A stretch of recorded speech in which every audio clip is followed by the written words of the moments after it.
অনুব্রত মণ্ডল। ফের তৃণমূল নেতার নিশানায় বোলপুরের আইসি। সোশ্যাল মিডিয়ায় লিটন হালদারের উদ্দেশ্যে অশালীন মন্তব্য করে এবার বিতর্কে বীরভূমের টিএমসিপি নেতা। অভিযুক্ত বিক্রমজিৎ সাউ অনুব্রত ঘনিষ্ঠ বলে পরিচিত। আইসিকে তোলাবাজ বলে আক্রমণ করে সে, যদিও পরে চাপে পড়ে পোস্ট ডিলিট করে দেন উঠতি তৃণমূল নেতা। একারামে রক্ষে নেই সুগ্রীব দোষর। দুদিন আগেই ভাইরাল হওয়া কেষ্টমণ্ডল ও বোলপুরের আইসির কথোপকথনের একটি অডিও ঘিরে তোলপাড় রাজ্য রাজনীতি। ২৬-এর বিধানসভা নির্বাচনের আগে বিরোধীদের প্রবল চাপে কোণঠাসা রাজ্যের শাসক দল। ঘরে বাইরে চাপে পড়ে দলের বেঁধে দেওয়া নির্দিষ্ট সময়ের আগেই ক্ষমা চেয়েছেন বীরভূমের দাপুটে তৃণমূল নেতা। তবুও যেন শিক্ষা হচ্ছে না নেতাদের। অডিও বিতর্কের রেশ কাটতে না কাটতেই ফের বোলপুরের আইসিকে আক্রমণ টিএমসিপি নেতার।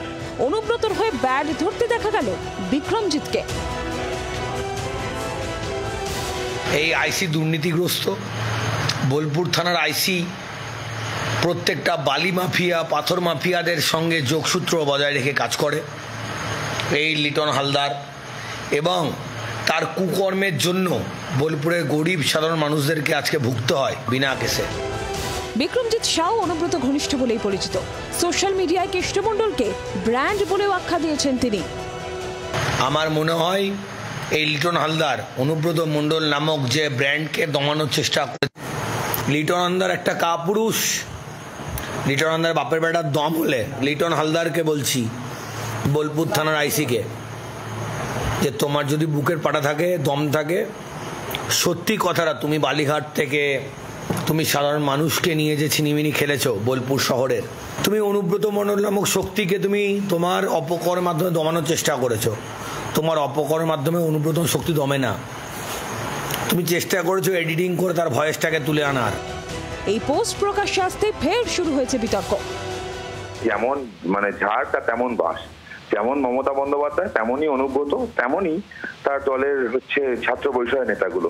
পশ্চিমবঙ্গের পুলিশকে ভাবতে হবে, যাদের জন্য জান প্রাণ দিয়ে দিল, বাড়িতে খিচুড়ি বন্ধ রান্না করে দেয়, তারা এদের বউকে রেপসেট দেয়, মাকে রেপসেট দেয়, এদের ভাবা উচিত তাদের জন্য কাজ করছে। যারা এই ধরনের পোস্ট করছে ইত্যাদি। মুশকিল হচ্ছে পুলিশের ভূমিকা, প্রশাসনের মর্যাদা আজকে কোন জায়গায় গিয়ে পৌঁছেছে। এখানে এই ধরনের দু পয়সার গুন্ডারা আর তার থানাপোনারা খুলেআম প্রশাসনের পরিবারের মানুষজনদেরকে এভাবে কদর্য আক্রমণ করতে পারে, এবং তারপরে পুলিশ মন্ত্রী চুপ করে বসে থাকে। সমালোচনা ঝড় ওঠায় চাপে পড়ে পোস্ট ডিলিট করে দেন উঠতি তৃণমূল নেতা। কিন্তু প্রশ্ন হচ্ছে, তার এত সাহস হয় কি করে? গুরুকে দেখেও কি শিক্ষা হয়নি? সকালে ইঙ্গিত পাওয়া যাচ্ছিল যে তার বিরুদ্ধে কড়া ব্যবস্থা নিতে পারে ছাত্র পরিষদ। সেই মতো দেখা গেল সন্ধ্যাবেলা তৃণমূল কংগ্রেসের এই যে বিক্রমজিৎ, বীরভূমের ছাত্র নেতা বা রাজ্য সভাপতি, তাকে সাসপেন্ড করলো 6 বছরের জন্য রাজ্য সভাপতি তৃণমূল ছাত্র পরিষদের। ও সাসপেনশনের ব্যাপারে একটা নোটিশ বার করেছে, আর ওটা রাজ্য স্তর থেকে যখন সিদ্ধান্ত কিছু একটা হয়েছে, এখানে আমাদের বলার কিছু নেই। পুলিশ কেন এখনো বিক্রমকে ডেকে পাঠায়নি সেই প্রশ্ন উঠছে। ব্যুরো রিপোর্ট, জি 24 ঘন্টা। বাংলার আওয়াজ, বাঙালির আবেগ, জি 24 ঘন্টা।